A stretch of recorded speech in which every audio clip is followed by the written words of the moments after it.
नमस्कार दोस्तों, आपका स्वागत है डिबेट टॉक विद एमसीआई का 8th एपिसोड है। बहुत is the world's best test opener at current present, और सारी पिचेस पे सारे कंडीशंस के अंदर, फॉरेन भी होम भी अवे भी, सब पे मिला के कौन से दुनिया का सबसे शानदार batsman at present not retired. तो मानस, आप क्या कहना चाहेंगे इस पे?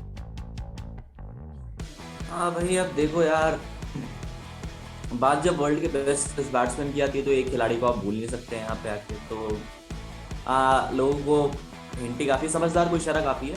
तो पर चलिए उससे चालू पहले मैं एक करते हैं चीज इस बारे बताऊं, में। और ये पूरी डिबेट मानस अनबायस्ड होनी चाहिए, बायस्ड में नहीं होनी चाहिए। ये अकॉर्डिंग टू बायस में स्टैट्स। है ही नहीं। हाँ, नहीं मैं नहीं, बता मैं रहा हूँ ना, स्टैट्स भी क्लैरिफाई देख कर लो रहा यार। हूँ। हाँ हाँ, नहीं, मैं कि क्लैरिफाई वो कर रहा करने हूँ की क्योंकि जरूरत ही नहीं है। इससे पहले मैंने कभी इंट्रोडक्शन में ये कभार वो बोला देखो, कि जो होम और अनबायस अवे। जो बायस खिलाड़ी आता है ना, वही कभी कभार जीत जाता है। अब मैं तो अनबायसनेस के साथ जाता हूँ हमेशा, आप लोग जानते ही ओ, हैं। अच्छा तो है ओहो, ना। वाह, मजा आ गया, क्या बात बोली आपने, हाँ हमेशा हाँ, तो अनबायस्ड की चालू तरह। करते हैं। हाँ, तो देखिए, सबसे पहले हमने नॉमिनीज रखे। 7 बैट्समैन अपन मान के चलेंगे टेस्ट जो डोमिनेट कर रहे हैं बार बार as an opener test cricket के अंदर। सबसे पहले डीन एल्गर, क्योंकि इस बंदे ने अपन को जिस बुरी तरह से हराया था सेकंड टेस्ट में, भूल नहीं सकते। पत्थर की तरह खड़े होकर 96 नॉट आउट और 180 बॉल्स इन्होंने ली थी, और इनका मतलब स्टैट्स भी इनके अच्छे। तो पहले मैं आपको नॉमिनीज बताता हूँ। Dean Elgar, David Warner, Dimuth Karunaratne, जब ये हाईएस्ट स्कोर है इनका भी, रोहित शर्मा, अजहर अली पाकिस्तान के ओपनर है, KL Rahul, Kraigg Brathwaite West Indies के ओपनर, टॉम लेथम, और एक नाम आप डेवन कॉनवे भी जोड़ सकते हैं जिन्होंने 5 टेस्ट मैच खेले। और इसके अलावा मुझे कोई एक ओपनर ऐसा लगता नहीं नॉमिनीज में इसने डोमिनेट करो। एडन मार्करम एट प्रेजेंट मुझे नहीं लगता। मार्कस हैरिस ऑस्ट्रेलिया के, मुझे नहीं लगता। और बाबर आजम और रिजवान ओपनर नहीं। मैं आपको फिर से बता दूं, अगर आप किसी को कुछ ऐसे शक हो तो वो ओपनर नहीं हो। नंबर 3 और नंबर 4 हाँ, तो 5 पे उनको शिफ्ट होते बाबर रहता है। भाईजान तो चौथे नंबर पे खेलते हैं और हाँ रिजवान भाईजान छठे नंबर पे खेलते हैं। इसके आसपास ही खेलते। तो मानस, आपको कोई याद आ रहा है कोई, अगर कोई ओपनर जिसका अपने नाम नहीं लिया हो नॉमिनीज के अंदर?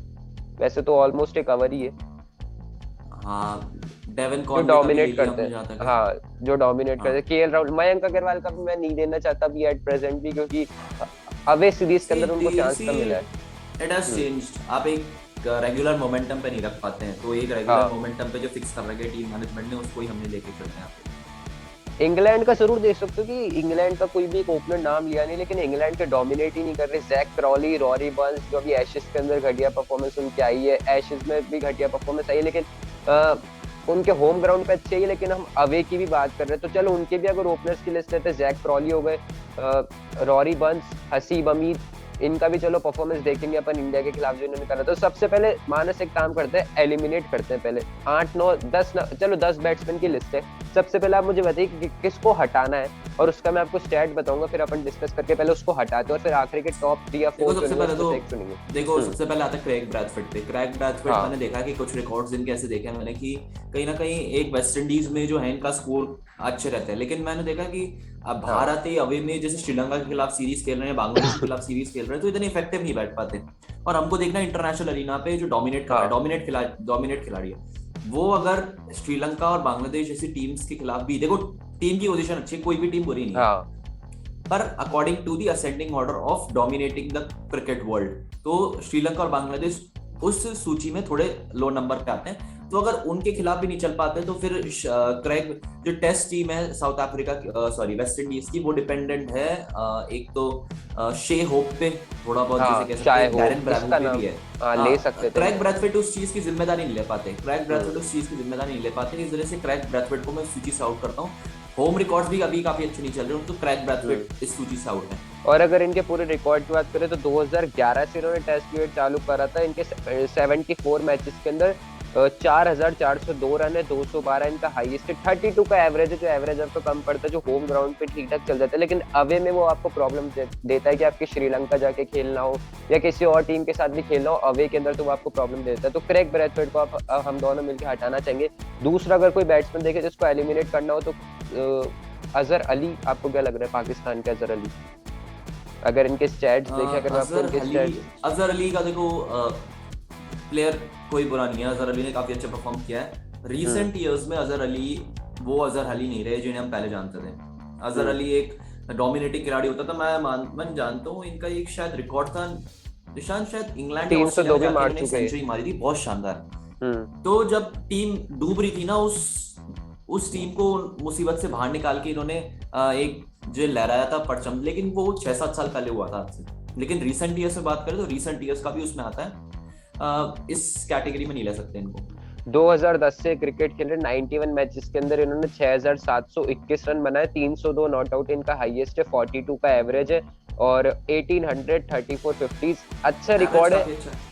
हाँ, फिर 42 का एवरेज है, लेकिन वो ये ना कि आपको अवे लेकिन सीरीज के अंदर वो रिसेंट डोमिनेट ईयर्स करना। में हाँ, इफेक्टिव नहीं है, रिसेंट ईयर्स रिसेंट में में भी, इफेक्टिव नहीं है, बस क्योंकि ये एट प्रॉब्लम है। प्रेजेंट बात हो रही है एजिंग ऑल। फैक्टर हो सकता हाँ। है major issue, ageing factor major issue हो सकता है। दो नाम एलिमिनेट करे, क्रेग ब्रेथवेट, अजहर अली।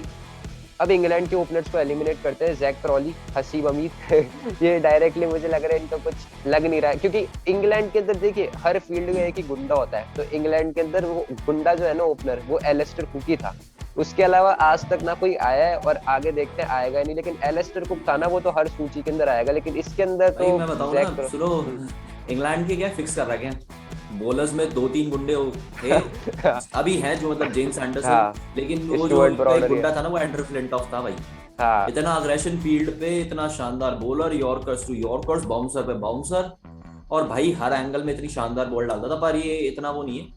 और ऑलराउंडर का एक गुंडा रहेगा हमारा बेन स्टोक्स, जो कभी चेंज नहीं हो पाएगा भाई, उसको चेंज नहीं कर सकते हाँ, इंग्लैंड में तो कैसे वो इंग्लैंड चल का नहीं रहा, ओपनर्स। पर भाई हाँ, अभी चल गया, लेकिन एशेस के ये वाले मैच में चल गया था, 70 की 66 रन स्ट्राइक रेट मारे से। मैंने हाँ, देखा भी, लास्ट तो इनिंग्स में 66 रन मारे। ओपनर्स के अंदर इंग्लैंड के ओपनर्स को भी आप हटा दो, जैक क्रॉली, हसीम अमीर, अभी दोनों तो बच्चे हैं क्योंकि वो खेलते नहीं इंटरनेशनल क्रिकेट। रॉरी बंस की भी अच्छी परफॉर्मेंस आ नहीं रही, अवे की मेन बात होती जो एशेस के अंदर ऑस्ट्रेलिया के अंदर जाके वो परफॉर्मेंस नहीं दे पा रहे, तो उनको हटा दीजिए। अगला बैट्समैन टॉम लेथम, परेशानी देता है वैसे बैट्समैन, इसको एलिमिनेट क्या आप करेंगे यानी टॉम लेथम? अगर इनके स्टैट्स अगर मैं आपको बताऊं लेथम के, Nishant Tom Latham Nishant Tom Latham को भी थोड़ा साइड पर रखना पड़ेगा। हाँ, ये 62 कुछ जो आएंगे ना जिनमें थोड़ा 62 मैचेस के अंदर इनको इन्होंने थोड़ा टॉम लेथम को 4200 रन सुनो बनाए। सुनो टॉम लेथम को थोड़ा साइड में रखेंगे अभी अपन, पहले दूसरे ओपनर्स को लेंगे, क्योंकि ये जो केएल राहुल, चुनने में केएल राहुल की बात करते हैं। केएल राहुल आपने देखा साउथ अफ्रीका के पहले टेस्ट मैच में किस तरीके से शानदार प्रदर्शन किया, 121 रन। आप देखते हैं लॉर्ड्स का वो शतक आपको याद आता है उसमें।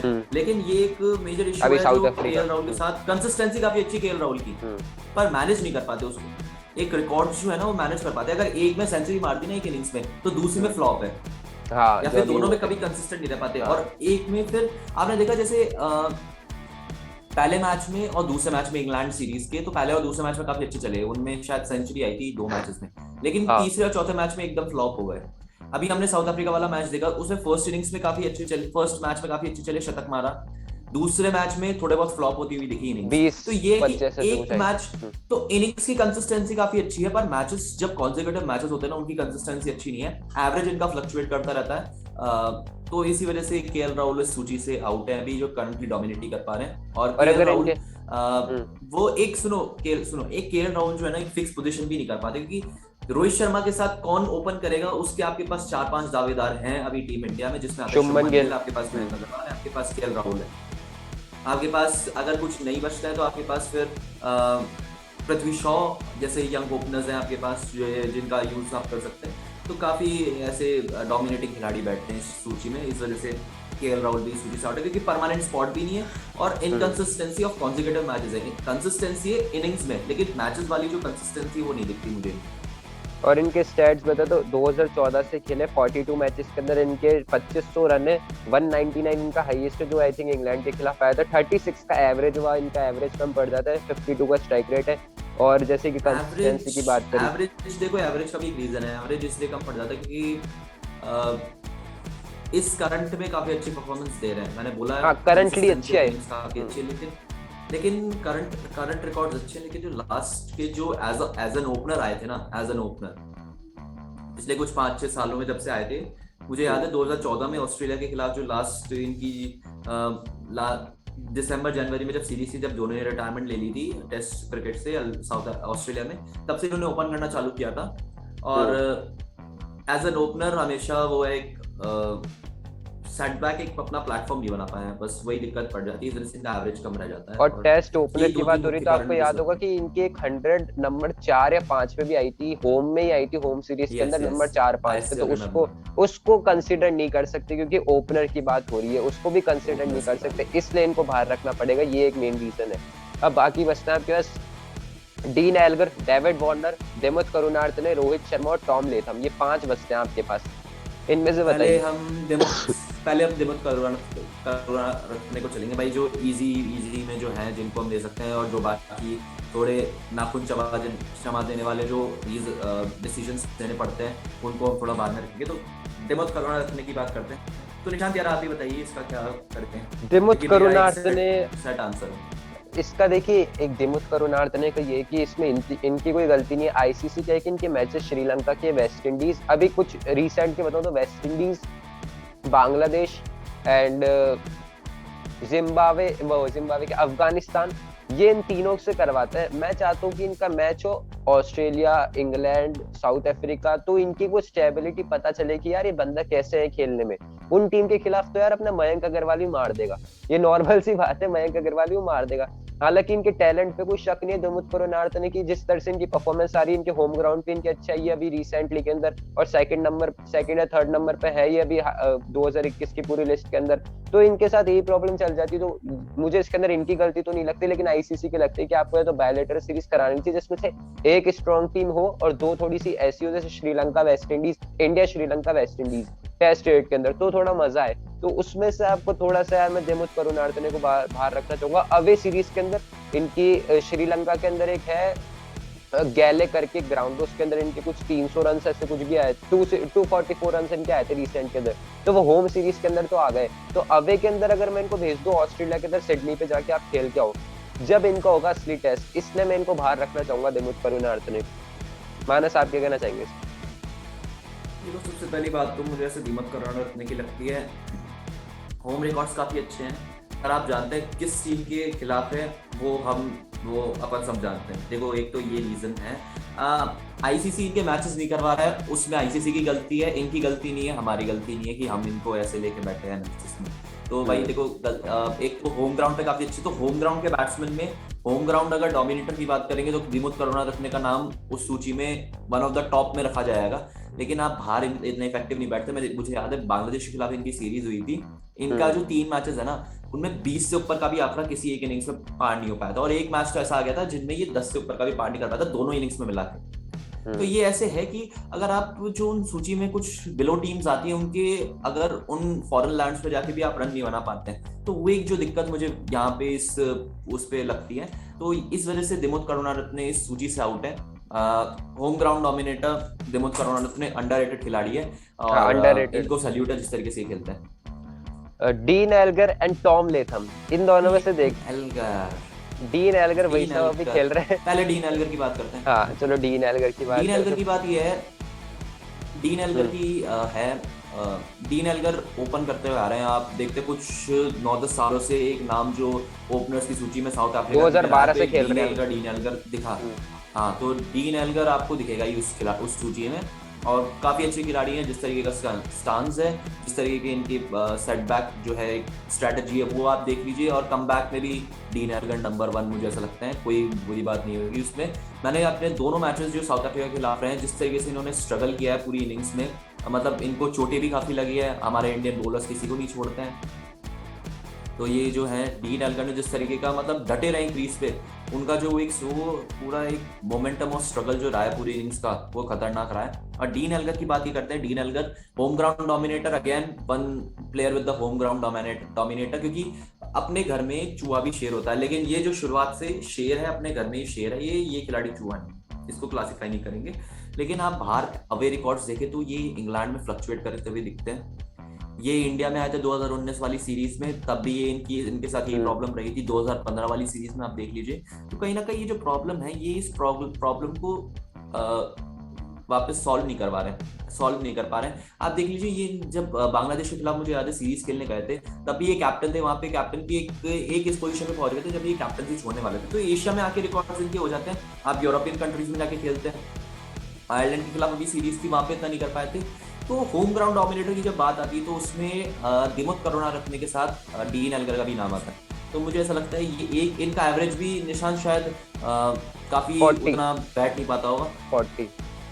40.2 का एवरेज। 40 का एवरेज देखो, 40 का एवरेज कोई बुरा एवरेज नहीं, 40 का एवरेज बहुत अच्छा है टेस्ट क्रिकेट में जहाँ पे आप खेलते हैं। लेकिन वही कहीं ना कहीं ये एक पूरा ऑलराउंड एवरेज है। आप फॉरेन एवरेज नहीं देखा, और सिर्फ ग्राउंड होम ग्राउंड एवरेज के तौर पे मुझे ऐसा लगता है इसको बनाया गया है, जहाँ तक है। निशांत हाँ, ये आपका क्या ओवरऑल है, आपका क्या ओवरऑल है, ये ओवरऑल है, ये मतलब ओवरऑल है, पर्टिकुलर नहीं है कि ये ओवरऑल है। अवे का पर अलग हो वैसे और 40 होम का ग्राउंड एवरेज का भी कोई अलग बुरा नहीं है भाई, देखो हो। हाँ 40 का हाँ। एवरेज बहुत अच्छा है टेस्ट क्रिकेट के अकॉर्डिंग। डीन एल्गर के साथ, हाँ आपने सही कहा कि अवे सीरीज के अंदर ही और अवे के अंदर भी स्पेशली जो इंग्लैंड और ये वाले आते हैं, बांग्लादेश के अंदर चल जाते हैं। 199 का हाईएस्ट है, जो मुझे लग रहा है शायद से बांग्लादेश या किसी के खिलाफ ही था, श्रीलंका या बांग्लादेश में से। और रन्स भी अच्छे, 5,000 के करीब है, 4549 इनके रन है टोटल। स्ट्राइक रेट 46 की है, 1300 और 1950 मार चुके हैं। तो डीन एल्गर थोड़े से अंडररेटेड इनकी कोई बात करता नहीं था। और इनका जो मेन पीक पॉइंट आया था वो 2016 और 18 के बीच में जब आए थे, जब इनके रन ज्यादा आ रहे थे। प्रेजेंट की बात इट हो रही वाज तो अ पीक प्रेजेंट में पॉइंट भी, फॉर हिम। हाँ प्रेजेंट की बात हो रही तो काफी प्रेजेंट अच्छा में है, भी देखो इनके काफी होम अच्छा है, ग्राउंड मैंने पे आ इस रहे हैं। चीज को हाँ किया नहीं, पर आप बंदा वो उस बंदे की तारीफ होती है। अगर देखो करंट परफॉर्मेंस के तौर पे तो मैं केएल राहुल को एकदम अब पोजीशन पे रखूंगा ना, क्योंकि केएल राहुल की जो जो पूरे जो रन आए ना 2 मैचेस में, केएल राहुल का जो स्ट्रगल रहा है ना, वो डीन एल्गर से बड़ा रहा है, क्योंकि वो इंडिया से यहाँ पे आके खेल रहे हैं हाँ। और डीन एल्गर यहाँ पे वो खेल रहा है। आए अगर थे Dean as a Elgar fourth वो ओपनर। करिश्मा इंडिया में आके करते तो डीन एल्गर का वो स्ट्रगल बड़ा होता, देखो मेरे शब्दों में। तो इनकी परफॉर्मेंस भी साउथ अफ्रीका के अंदर है। ये करंट की बात करें तो वो अपन ने अवे सीरीज भी इनकी देखी नहीं। साउथ अफ्रीका की बहुत रेयर शायद से अवे सीरीज हुई हो, अभी इस साल के अंदर अंदर हुई थी एक दो, लेकिन उसके अंदर भी इतनी 50s आई थी, लेकिन वो 100 के अंदर कन्वर्ट नहीं कर पाए थे। इसलिए मैं डीन एल्गर को या तो थोड़ा सा वेट में रखना चाहूंगा, मैं बाहर करना चाहूंगा। आप बाहर करेंगे डीन एल्गर को? हाँ, इस सूची से ये बाहर भी करूंगा भाई। अंडररेटेड मुझे थोड़े से मतलब ऐसे लगते हैं होम ग्राउंड वाले और रिसेंटली की परफॉर्मेंस। टॉम लेथम ने अभी इंडिया के खिलाफ एक नहीं नहीं 100 नहीं, मारी थी। टॉम टॉम टॉम लेथम, देखो 3 खिलाड़ी बचते हैं, तीन तीन खिलाड़ी। डेविड वार्नर का तो मैंने जिक्र ही नहीं किया। डेविड वार्नर, टॉम लेथम और रोहित शर्मा की बात करते हैं, क्योंकि ये तीन जो एक नाम जो रहता है, काफी एक्सपीरियंस खिलाड़ी है, काफी सालों से क्रिकेट खेल रहे हैं, और जिनमें रोहित शर्मा और डेविड वार्नर। रोहित शर्मा का तो राइज हुआ है अभी, रोहित शर्मा का तो सूर्य उदय है अभी 3 साल पहले हुआ है 2019 में। तो रोहित शर्मा एक नए जो खिलाड़ी हैं ओपनर्स की सूची में, तो काफी पहले टॉम ऊपर उनका लेथम नाम की रहता है अगर यंग में बात करें तो। पहले टॉम लेथम की बात करें। तो एक, हाँ पहले डेविड वार्नर की बात करते हैं, मतलब तीनों को एक साथ एनालाइज करते हैं, फिर उस हिसाब से जो बेस्ट होगा वो that will the winner.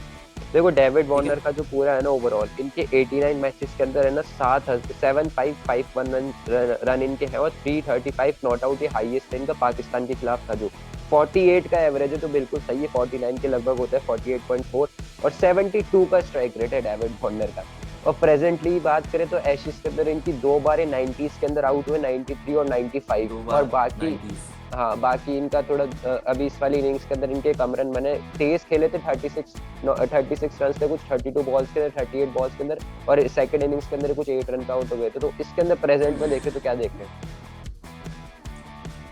Present पे देखो एक, चलो अभी प्रेजेंट का छोड़ते हुए एक बार आप टॉम लथम के भी स्टैट्स बताइए इनको। अच्छा, टॉम लेथम के 62 मैचेस के अंदर 4,234 इनके रन से, 264 नॉट आउट इनका हाईएस्ट है, 40.7 का एवरेज है जो लगभग 41 का हो जाता है, 45 का स्ट्राइक रेट, 20 टू 50 1100। तो ये टोटल इनका। और रिसेंटली भी इंडिया के खिलाफ भी इन्होंने एक 100 मारी थी।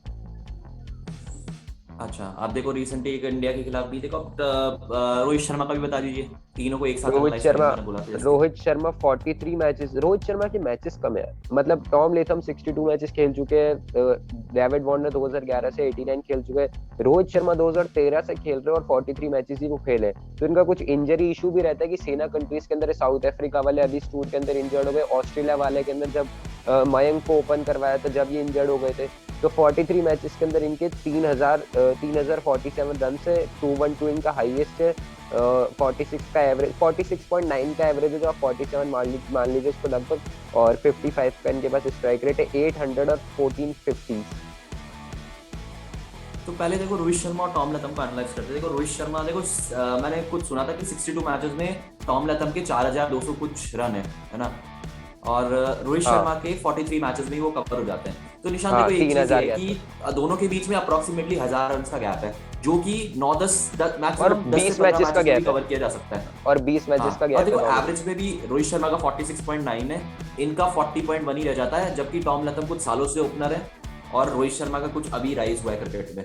तो इनिशियल लेवल्स पे तो आप टॉम लथम, आपको रोहित शर्मा को थोड़ा टॉप पे रखना पड़ेगा मेरे हिसाब से। निशांत, आपको क्या कहना है? रोहित का एवरेज क्योंकि देखो 46 47 का मान लीजिए, रोहित का एवरेज 47 का है और रोहित टॉम शर्मा लेथम का का एवरेज 47 का, और 40.7 का ही टॉम है। लेथम का 40 का ही मतलब बन 41। जाता है, टॉम लेथम का हाँ 40 का। मतलब छः हाँ 41 का छः एवरेज। का एवरेज कम पड़ रहा है नहीं इन वो भी दोनों के सुनो बीच सुनो, में। 6 का हाँ। एवरेज का गैप नहीं, देखो एक एक चीज देखो, मेजर इश्यूज जो मैं हम्म। बताता हूँ, एक तो देखो टॉम लेथम शुरुआत से ही ओपनर आया, ठीक हाँ है। रोहित शर्मा छठे मिडिल नंबर ऑर्डर पे से। बैटिंग करते हुए 2019 में इनका प्रमोशन हुआ, तब जाके ये ओपनिंग करने आए यहाँ पे। हम्म। इनके टॉम लेथम के 62 मैचेस में 4000 कुछ रन है, रोहित शर्मा के हाँ 43 मैचेस में कुछ 3000 रन है। हाँ। अब देखो, अब 1000 रन का गैप पड़ जाता है, तो अगर 19 मैचेस का इनके बीच में डिफरेंस है ना। हम्म। तो मैं ये मानता हूँ कि अगर टेस्ट क्रिकेट की बात कर रहे हैं ना, तो एक जो बढ़िया खिलाड़ी जो पीक पे चलता है ना, टॉप 10 जो आता है, तो टॉप 10 में रोहित शर्मा का नाम जरूर आता है। टॉप 10 में हिसाब से रोहित शर्मा का है, तो 19 मैचेस में इनके लिए 1000 रन, मेरे हिसाब से तो 10 मैचेस में भी कवर हो सकते हैं 1000 रन। ये 10 हाँ मैचेस से कम में भी आजकल तो पॉसिबल है ये चीज, 1000 रन कवर हो जाता है, क्योंकि 20 एक इनिंग्स आपके पास हो जाती है, तो वो जल्दी कवर कर सकते हैं रोहित शर्मा। अब टॉम लैथम में वो एक मेजर इशू पड़ गया इस चीज का, एवरेज भी इनका कम है, और इसी वजह से मुझे ऐसा लगता है कि रोहित शर्मा तो है वो टॉम लैथम से थोड़े हाई लेवल रन्स पहुंचेंगे, तो ज्यादा टॉम है लैथम को लेकिन कुछ चीज में प्रेजेंट की बाहर बात करना हो रही है। पड़ेगा। हम्म। हाँ तो रन्स ज्यादा लेकिन प्रेजेंट। इस टॉम इस मुझे मिल गया स्टैट डेविड वार्नर के, इनकी क्या है कि अवे के अंदर इन्होंने 80 इनिंग्स खेली है और 600 लगाई है, सिर्फ अवे की बात है, 1850s है, 145 इनका हाईएस्ट है अवे में। और वो जो आप कह रहे होम में था 335, वो होम में था इनका 84 इनिंग्स के अंदर, होम में इन्होंने 335 नॉट आउट करे थे। लेकिन जो अभी रिसेंटली है ना, और होम में इनका एवरेज भी 62 का है और अवे के अंदर इनका एवरेज हो जाता है 34 का। 34 का इनका एवरेज हो जाता है वार्नर का अवे में, और 145 इनका सिर्फ हाईएस्ट है अवे सीरीज के अंदर जो ऑस्ट्रेलिया से बाहर होती है। तो ये आपका पॉइंट बिल्कुल सही था कि यार अवे के अंदर इनके कम रन आ रहे हैं ये किसके डेविड खिलाफ आए वार्नर। थे वैसे 145 रन? अब ये भी मैटर करता है ना मेरे हिसाब से, शायद इंग्लैंड के ये खिलाफ आए होंगे, देखना पड़ेगा एक या फिर बार, न्यूजीलैंड। ये एक बार कंफर्म करना पड़ेगा, और एक बार मैं रोहित शर्मा का भी देखता हूँ अवे और होम का, उससे पता चल जाएगा। रोहित शर्मा का शायद 126 रन है हाईएस्ट, जहाँ तक मुझे पता है अवे में। और इनका एवरेज लेकिन कम पड़ रहा है, मतलब 34 का एवरेज तो एक तरह से कम ही है, 35 से ऊपर भी एक तरह से माना जाता है, लेकिन 34 का है डेविड वार्नर का, तो वही मैटर करता है। देखिए रोहित शर्मा का एवरेज 31 का है अवे में, और होम में 79 का है, जो वार्नर से 10 गुना ज्यादा हो जाता है होम में। और वार्नर का होम के अंदर 34 का है, लेकिन इनका अवे के अंदर जो है, मतलब वार्नर का अवे में 34 का और रोहित शर्मा का अवे में 31 का है। और रन इनके 127 हाईएस्ट है जो आपने बताए थे। 47 इनिंग्स के अंदर इन्होंने 850 करी है और 100 मारी है, तो ये इनका पूरा है। और रन इनके 13,700 1377 इनके रन है। अब इस पे किस तरह से देखते हैं, ये थोड़ा कॉम्प्लिकेटेड जा रहा है। थोड़ा करंट पे लेते हैं, रोहित शर्मा इंडिया की तरफ से सेकंड हाईएस्ट रन स्कोरर रहे हाँ WTC साइकिल में, WTC में। हाँ जिनमें इंजरीज आप थोड़ा एजी इंक्लूड, और 2 टेस्ट मैचेस बाहर रहे थे ऑस्ट्रेलिया के खिलाफ आपके पास। फिर WTC साइकिल में देखिए न्यूजीलैंड की सीरीज से बाहर रहे थे, तो कहीं ना कहीं जिन मैचेस में इन्होंने खेला, तो साउथ अफ्रीका सीरीज वो आती है, वो एक जो है मेन सीरीज आप कह सकते हैं। उसके बाद 2020 में कोरोना की वजह से, तो न्यूजीलैंड की सीरीज हुई थी, उसके बाद कोरोना की वजह से नहीं हो पाया था, और फिर उन्होंने डायरेक्ट ऑस्ट्रेलिया के खिलाफ सीरीज खेली थी, फिर इंग्लैंड की तरफ घर में सीरीज खेली थी।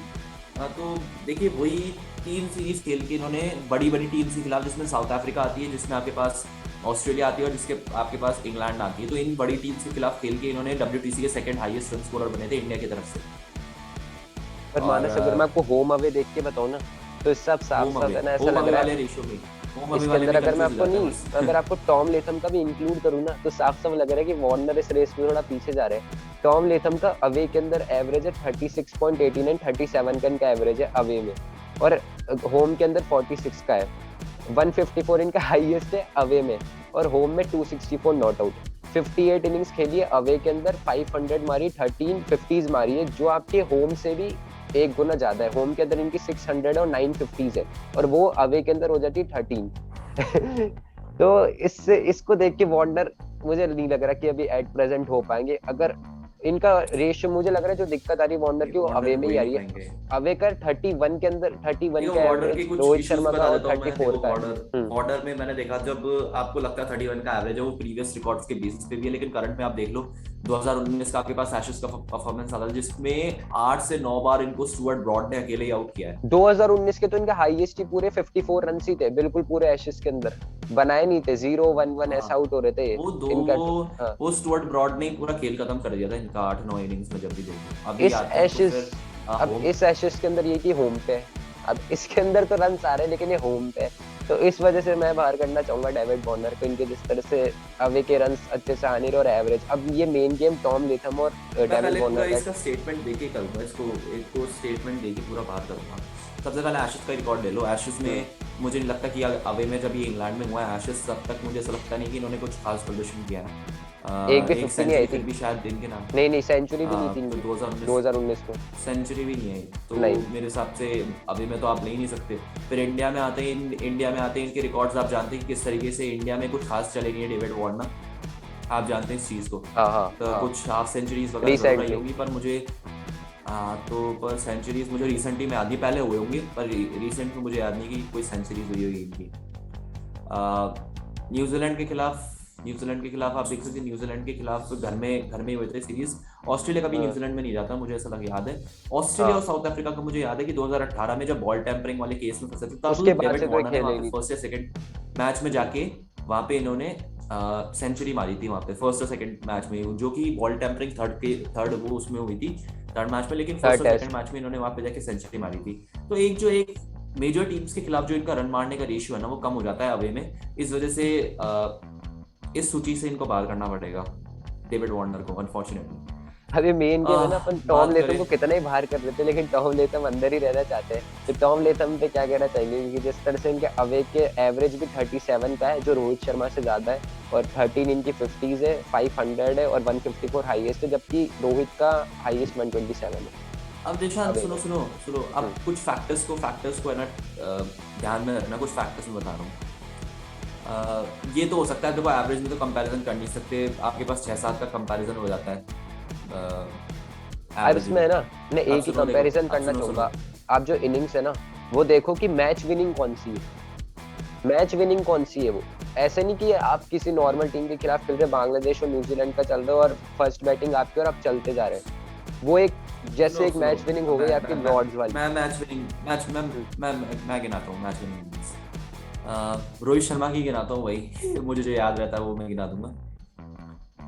एक याद है आपको फर्स्ट टेस्ट मैच इंग्लैंड के खिलाफ हारने के बाद चेन्नई में सेकंड टेस्ट मैच में जिस तरीके से 161 रन की पारी खेली थी इन्होंने, जो स्पिनिंग विकेट था, तो इंग्लैंड के स्पिनर्स आप जानते हैं किस तरीके से विकेट छटका रहे थे वहां पे, बहुत दबदबा हो रहा था इनके बॉलर्स में भी, जिसमें जिमी एंडरसन काफी अच्छे विकेट ले रहे थे। तो 161 रन वो एक मैच विनिंग पारी जब 3 मेन बैट्समैन आपके आउट हो गए थे, जिसमें थे एक तो मयंक अग्रवाल, एक चेतेश्वर पुजारा, विराट कोहली भी आउट हो गए थे उस मैच में।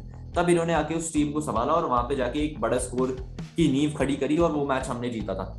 तो वो एक WTC का एक अहम मैच था। अगर वो मैच हार जाते तो WTC साइकिल से हम भाग जाते हैं, ठीक है। उसके बाद जो मेजर इनिंग्स आती है इनकी सेकंड मैच अगेन, लेकिन वो इंग्लैंड में जब खेला गया था, सेकंड या थर्ड मैच में निशान, जब एक मैच में तो इन्होंने 83 रन की पारी खेली थी, जब केएल राहुल के साथ इन्होंने मिलके एक बड़ा स्कोर खड़ा करा था। और फिर थर्ड मैच में शायद 127 रन की जब पारी खेली थी, तो एक जो मैच विनिंग पारी खेली, तो मुझे कुछ याद है जो खेली है। साउथ अफ्रीका सीरीज जब एकदम से आए थे तो ओपनर बन के इन्होंने तो धड़ाका कर दिया था, जब ओपनिंग में डेब्यू किया था इन्होंने 2019 में, तो पहले ही मैच की दोनों इनिंग्स में शतक मार दिए थे रोहित शर्मा ने। फिर दूसरे मैच में इन्होंने दोहरा शतक टिका दिया था। तो ये ऐसे कुछ मैच विनिंग पारी जो एक अहम प्रेडिक्शंस में जो लेते रहते हैं। एक ये भी कि रोहित शर्मा भी रिसेंटली इनको होम और अवे दोनों में, अब ऑस्ट्रेलिया वाली जो सीरीज आई है उसमें भी कंसिस्टेंसी आप देख लीजिए। हम रोहित शर्मा के 3 साल ही गिनेंगे सिर्फ, और 3 साल में जो इन्होंने कुछ किया है। और ऑस्ट्रेलिया वाले जो क्या है कि ऑस्ट्रेलिया के अंदर तो ऑस्ट्रेलिया में नहीं आई थी इनकी परफॉर्मेंस, ऑस्ट्रेलिया में शायद से एक ही टेस्ट खेले थे ना, ये देखो इनका कोई इशू हो गया था। 35-40 रन के आसपास एक मैच में तो 50 आई थी, जहां तक एक मैच में 50 आई थी, फोर्थ इनिंग्स जो था गाबा वाले में, जब शुभमन गिल के साथ थी फर्स्ट इनिंग्स में। शुभमन गिल की 91 थी, ये मुझे याद है। शुभमन गिल की 91 थी, मुझे याद है, पर रोहित शर्मा के भी कुछ 36-40 ऐसे कुछ रन्स थे उसमें। हाँ इतने ही कुछ रन्स रहे थे उनके। तो ये जो थे वो हमने गिनाए सिर्फ वो 2 मैचेस वाले, और जो रोहित शर्मा की 3 मैंने देखा। आप देखो एक फैक्टर तो ये कंसिडर किया मैंने रोहित शर्मा का, दूसरे फैक्टर्स में ये आपके पास की 63 मैचेस में 4264 रन कुछ टॉम लेथम के हैं, रोहित शर्मा के 43 मैचेस में कुछ 3000 प्लस रन बैठ जाते हैं। तो 19 मैच, देखो डिफरेंस कितना बचता है, एक तो 19 मैच का और 1000 रन का। तो 19 मैच मैंने वही बात कही कि 10 मैचेस में 1000 रन कवर हो सकते हैं, इस वजह से मैंने रोहित शर्मा का नाम आगे रखा है सूची में। मैंने लेटेस्ट 3 परफॉर्मेंस के साथ भी रोहित शर्मा 3 साल से कर रहे हैं, टॉम लैथम को कुछ 7-8 साल हो ही गए होंगे आते करते करते ओपन। तो मैं इन्हीं फैक्टर्स को कंसिडर कर रहा हूँ। और फैक्टर्स अगर आप बता सकते थे, देखो टोटल एवरेज के मैं मामले आपको में भी टॉम रोहित लेथम शर्मा का आ गए। बताता हूँ, चलो टोटल आपने एवरेज गिन रोहित रहे शर्मा का कवर हैं, देखो करके टोटल हाँ। एवरेज, हम्म, सुनो टोटल एवरेज में, टोटल एवरेज में 47 का एवरेज है, 40 का टॉम लैथम का एवरेज है, ठीक है। हम्म। होम एवरेज में रोहित शर्मा आ गए, बस एक दो जो उसमें अवे फंस में कम जाते हैं है, वो अवे एवरेज, अवे अवे में में कम 6 है का हाँ। डिफरेंस पड़ जाता है। हाँ, अगर मैं आपको 3 नॉक बताता हूँ टॉम लेथम की जो मैंने देखी है, 105 एट सेडन पार्क जो थी आपके स्टुअर्ट ब्रॉड, हाँ इंग्लैंड के खिलाफ थी, 105 इन्होंने फर्स्ट 100 करी थी अपनी इंग्लैंड के खिलाफ। दूसरी मैं आपको नॉक बताऊँ, ये दूसरी वाली बहुत इंपॉर्टेंट थी, ओवल के अंदर थी, इंग्लैंड के अंदर, अवे के अंदर 83 रन्स की नॉक थी टॉम लेथम की, फाइटिंग नॉक थी, ये 2018 की बात है। उसके अंदर ये इनके जो बाकी के जो प्लेयर्स थे वो आउट हो गए थे, केन विलियमसन, कॉलिन डी ग्रैंडम, और हाईएस्ट रन स्कोरर जो इन्होंने फाइटिंग नॉक खेली थी और पूरा खेलते हुए 382 तक इन्होंने पहुंचाया था टारगेट, 85 इनका हाईएस्ट था और कॉलिन डी ग्रैंडम का 45 था, मतलब उसके बीच में किसी की 50 नहीं थी। तो ये फाइटिंग नॉक थी। फिर ईस्ट सोडी की थी 56, वो भी एक बॉलर की थी। ऐसे ही होगा खतरनाक वाला टफ कॉम्पिटिशन। चलो मैं फिर भी रोहित शर्मा को रखना चाहूंगा। ये मेन पॉइंट ये था कि जो राइज हुआ है उनका टेस्ट क्रिकेट के अंदर वो बहुत ही शानदार था, जो हमने एक स्पेशल वीडियो बनाई थी, transformation of Rohit Sharma in test cricket, ये एक मेन था। दूसरा रीजन ये कि एक इम्पैक्टफुल प्लेयर होना जरूरी है, और रोहित वो इम्पैक्टफुल प्लेयर है जो आपके 10 ओवर तक है ना, वो आपको एक भी विकेट नहीं गिरने देंगे, जो अपन ने देखा है केएल राहुल के साथ जो इन्होंने इंग्लैंड में करा था, ऑस्ट्रेलिया के अंदर एक मैच के अंदर करा था, और आपके होम सीरीज के अंदर भी कर रखा है।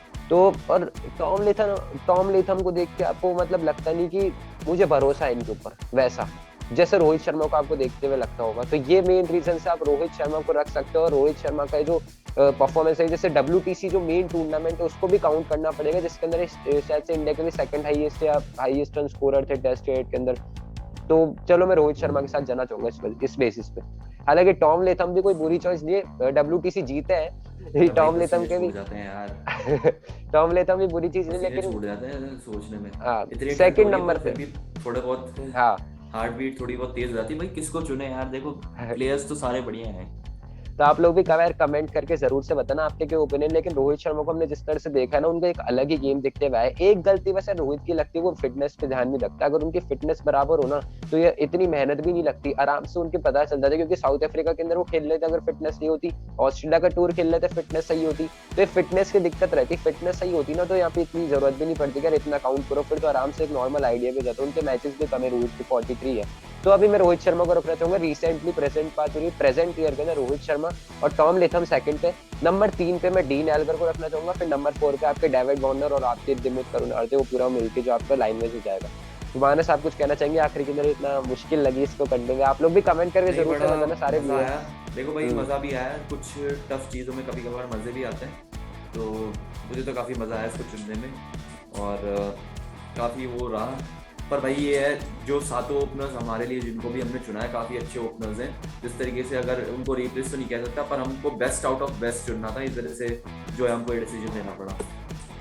तो फिलहाल इस वीडियो के अंदर बस इतना ही। अगर आपको वीडियो अच्छी लगी तो वीडियो को लाइक कर देना, शेयर कर देना, चैनल को सब्सक्राइब कर देना, और शेयर करके अपने दोस्तों से भी पूछना कि आपको क्या लगता है कि दुनिया का सबसे best opener current present year के अंदर कौन है। कमेंट करके जरूर से बताना। बहुत बहुत शुक्रिया वीडियो को देखने के लिए।